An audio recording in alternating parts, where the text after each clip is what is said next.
Hey everyone, welcome back to Just One More Opinion. My name is Charlie, and in a week's time, on the 19th of March, The Falcon and the Winter Soldier will debut on Disney+. So I thought I would share with you some thoughts and theories I have regarding the second MCU series. I hope you enjoy and join the conversation, so let's go. Okay guys, before I begin, two things.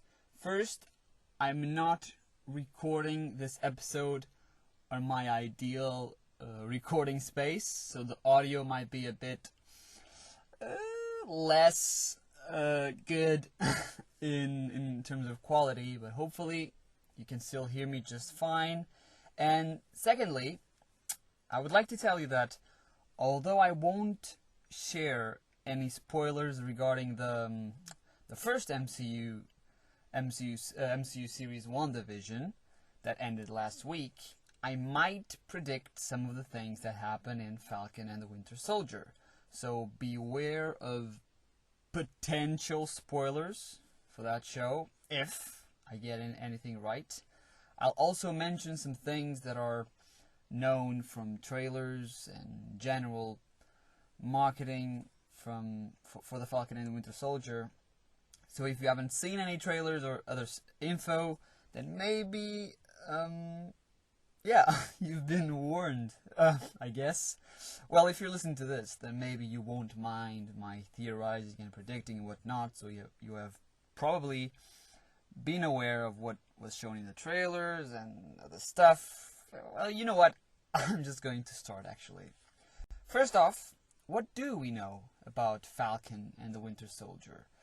Well, it will star Anthony Mackie's Sam Wilson, aka the Falcon, and Sebastian Stan's Bucky Barnes, aka the Winter Soldier, in a spy/comedic duo show, 6 episodes in length, 50-something minutes in each episode, and the returning characters that we're aware of are Sharon Carter, aka Agent 13, played by Emily Van Camp, and Helmut Zemo, played by Daniel Brühl, both last seen in Captain America Civil War 5 years ago, which is just crazy. The story, or at least the majority of it, happens after the events of Endgame, and the presumable premise regards Falcon and the Winter Soldier living with the weight and responsibility of carrying out the legacy of Captain America, especially Sam, who was given the shield by old man Steve Rogers at the end of Endgame. Most of the remainder of the plot is a mystery. The additional info we know is that Wyatt Russell will be playing John Walker, or U.S. Agent, the government's or people's choice for the title of Captain America, and that the Flag Smashers organization will make an appearance, probably by order of Zemo, although I don't know much about them. And speaking of which, Zemo will finally become comic book accurate Baron Zemo, with his purple mask, and I have a theory about that, more on that in a bit. And there have also been indications that the character of George Batroc, aka Batroc the Leaper, will make an appearance after his cinematic introduction in Captain America the Winter Soldier back in 2014. Probably as a cameo fight scene, I believe. And yeah, okay, apart from that, we know that there is some friendly friction between our two main protagonists, which will no doubt provide some of the most of the show's humor, and that is it. So let's dive right into some predictions. And okay, so some of these won't be like original. I might have read or seen something somewhere, and I'm just relaying info or combining theories, but somewhere along the way I might have some pseudo or original thinking in there. We'll see. And I'm going to start with Falcon. And I'm pretty sure we will get a flashback scene of him with Riley, his pilot, his co-pilot friend, both of them in the Falcon exoskeletons, probably showing us what happened with Riley, how he died and why. Just some background history for Sam Wilson that has been somehow missing since his debut in Captain America: The Winter Soldier. We had some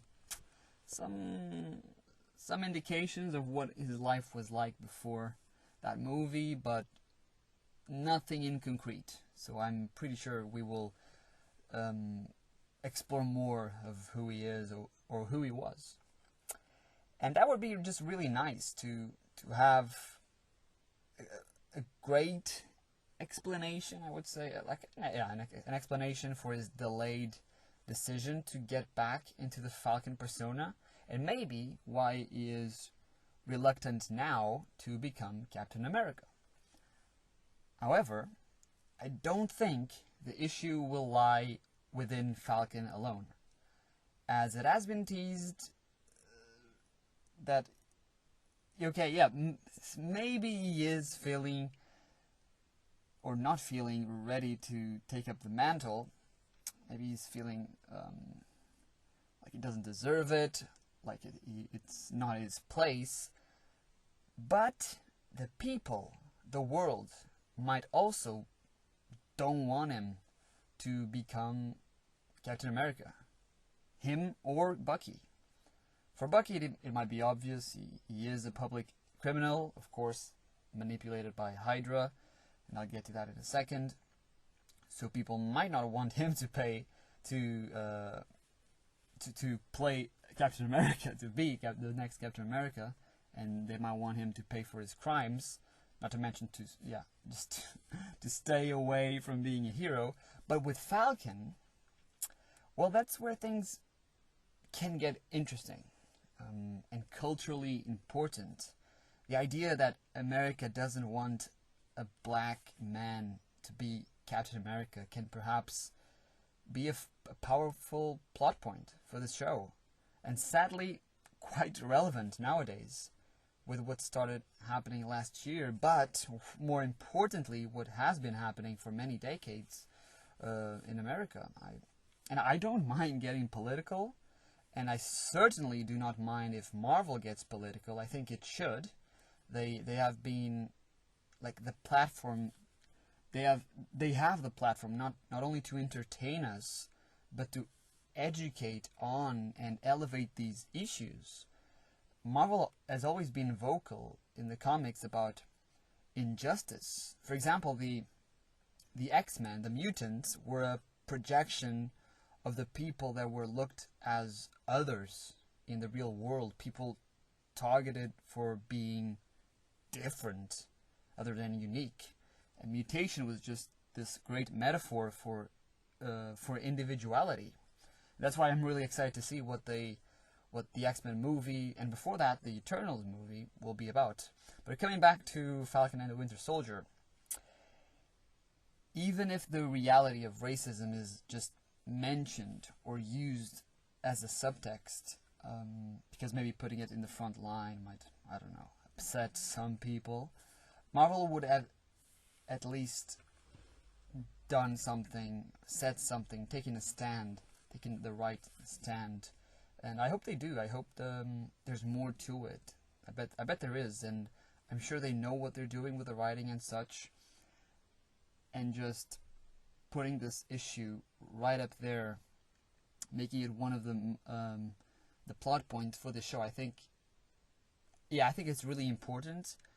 I'm hoping they do something similar or something like that, because they do have the voice and the platform to do so, to impact people in a positive way. But we'll have to wait and see. And this leads me, not to Bucky just yet, but to U.S. Agent John Walker, since what I just said ties nicely into his role in the story. From set photos and some marketing, it has been hinted that maybe John Walker won't be just a bad version of Captain America, the Captain America that people and the government chose. I think that there's something more to him. Maybe Walker is like severely sick or injured from his time in the army, and that there is no place for him to go, there is no one for him to be, there is no path for him. So being the subject for the new super soldier serum or whatever is the only way out for him. And it would be kind of ironic, even poetic, that they will advertise him as a war hero becoming an actual superhero because of the reality of how real war heroes are treated in America, especially how he was treated before getting the serum. And so the most likely thing to happen is for US agents to be deeply conflicted about being a puppet, a manipulated super soldier. And I think that his moral compass will play a massive role, at least in the final episodes. And speaking of the super soldier serum, why is it coming back? Who enabled that to happen? Well, Thanos snapped his fingers and half of the population disappeared. The world wasn't ready for that, so the super soldier program returned to prevent that from ever happening again. And maybe Thunderbolt Ross was heavily involved in that, which could tie to his appearance in the upcoming Black Widow movie, which premieres right after the Falcon and Winter Soldier series finale, and maybe even to the She-Hulk show, since in the MCU, the super soldier serum and the gamma experiments that Banner was doing are linked. And maybe William Hurt, who plays Ross, will have a cameo in this, but I am 80% positive that this show and Black Widow will set up his role as the leader of the anti-heroes or even full-blown villains team, the Thunderbolts, with Baron Zemo as the public leader of that team. And I will do an episode in the future, in the maybe far future, about the Thunderbolts. But for now, let's talk Zemo. Like I said before, Helmut Zemo will finally wear his famous purple mask from the comics. And I think, amongst other fans, of course, that maybe he is teasing Falcon. He's teasing the Winter Soldier and the whole world. Not only the color, but the rugged fabric of his mask resembles the face of the Mad Titan Thanos. Someone who was able to defeat the Avengers, split them apart far better than Zemo had. So maybe he idolizes Thanos, and he's using a purple mask as both an homage and a reminder to the surviving heroes. Maybe, just maybe. It would be a realistic reason as to why he decided to cover his face now and not in Civil War. But anyway, how did he escape captivity?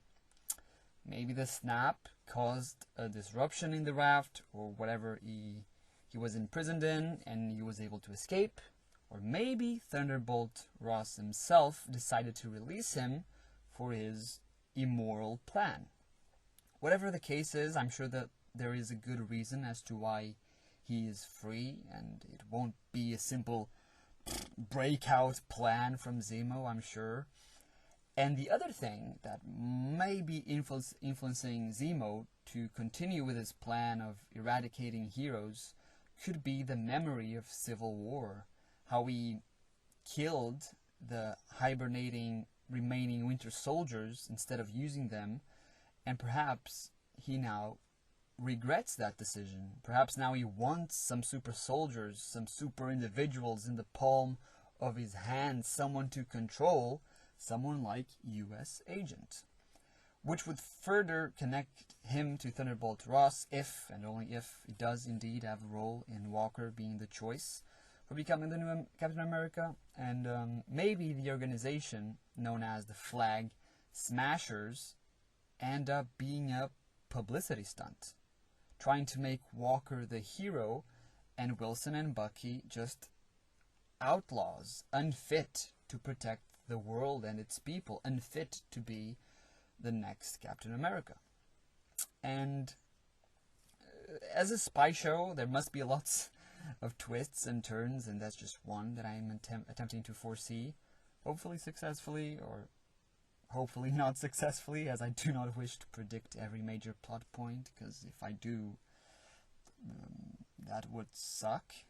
But also, Marvel, hire me, please. Thank you. And let's now quickly talk about Bucky. Besides still being viewed as a threat by the public eye, I think that Bucky will be on the lookout, on the constant lookout for anyone trying to control him. There is a quick shot in the trailers where he is seen talking to Zemo, and I believe that in that scene, Zemo will try to use that Hydra word sequence to control him, and it won't work because of his time in Wakanda, and Shuri's work disabled that sequence's influence on his mind. And maybe we have another flashback sequence where we may see, we may see some connection to his time as the Winter Soldier. And okay guys, this might be a doozy, and if I get this right, it might even be a major spoiler, so I'm sorry if I do get this right and ruin your life. But yeah, buckle up. Maybe a flashback sequence of Winter Soldier will connect very personally to Falcon himself. So, we found out in Captain America the Winter Soldier that Arnim Zola, the Red Skull's right-hand man, the genius scientist in Captain America the First Avenger, was turned into a machine that could predict some events in the future, much like I am doing now. Just kidding. Or am I? And Machine Zola could make predictions about potential future threats. We had that scene with Hydra agent Jasper Sitwell, where he name drops Stephen Strange, and Doctor Strange, the movie, was released 2 years after that. And he also drops other names like Bruce Banner and so on. So, what if, years before Captain America the Winter Soldier, before 2014, Zola foresaw Sam Wilson as the Falcon, an ally to his enemy, Captain America. And so, he sent the Winter Soldier to exterminate him while on a mission. But what happened? Well, things went wrong, and Bucky missed his shot and killed Riley instead. And Sam never found this out. He thought it was an accident, that he was shot with the RPG that he mentions in that movie, but by an anonymous enemy. And I know that you might be thinking, again, just like with Tony's parents in Civil War, really? Well, yes. Because that's what Bucky fears. Those things to happen again, to the truth to come out, and for him to lose his friends, create more friction between him and Sam. It would be kind of poetic if this was indeed the case. History repeating itself. Bucky living with the consequences of being a puppet for Hydra, of being the villain of the story. And maybe, yeah, I'm way in over my head. Maybe I'm not. We'll find out in the next few weeks, I guess. But it would be a nice way for that last episode to have some real tension, but not only between our heroes and villains, but amongst our heroes. I don't know. We'll have to see. But before I wrap up this episode, there has been rumors that Carl Lumbly will play Isaiah Bradley, and that a younger black actor might play Elijah Bradley. And if you don't know who these characters are, allow me to educate you on the Marvel comics history. First, they are grandfather and grandson. Isaiah was one of the first people to undergo experimentation with the super soldier serum against his will. He gained super strength and was used as a puppet soldier in World War II. And maybe in the MCU the story will be slightly different, but if they indeed have him, I'm pretty sure that what they'll do is have Isaiah be the actual first Captain America, quote unquote, paving the way for Falcon, another African American soldier, to take up the mantle. And yeah, just like as a general, I don't know, like, as I said, the public might not want Falcon to be the Captain America. Maybe that's just because of the color of his skin, which is ridiculous, but that is America. And having that information of Isaiah Bradley would maybe help the public make up their minds. I don't know. I think that might play a role if he is indeed in the series. And yeah, but let's go to Elijah Bradley, the grandson. He was not another super soldier subject, but rather just a kid who wanted to be super too, and thus used the mutant growth hormone to get stronger.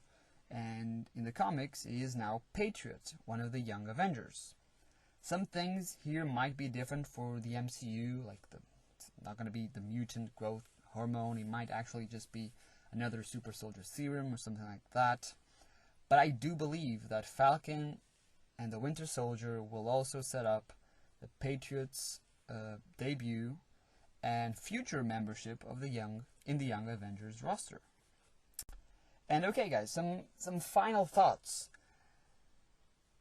First, I think I'm gonna love this. It's completely different from WandaVision, and I did love that very much. And it is kind of similar to the Captain America movies, at least the last two, but I did love those also very much. And so I don't mind that the tone or style is akin to them, because Mackie as Falcon is hilarious. Mackie is an hilarious guy, really funny.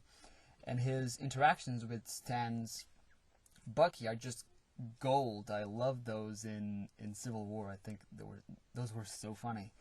So having these two star in their own show, have the spotlight for a while, is just freaking awesome. I expect setups for something to do with Thunderbolt Ross, a Young Avengers project, whether that's a movie or a TV show, and maybe She-Hulk as well. And also maybe like a post-credit scene for the Black Widow, to set up the Black Widow movie. It would kind of make sense. But yeah, we'll have to wait and see. One more week, guys. One more week.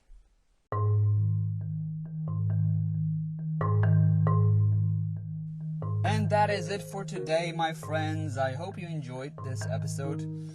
I hope I didn't predict too much and spoil anything. But hey, I told you that could be a possibility, so don't blame me.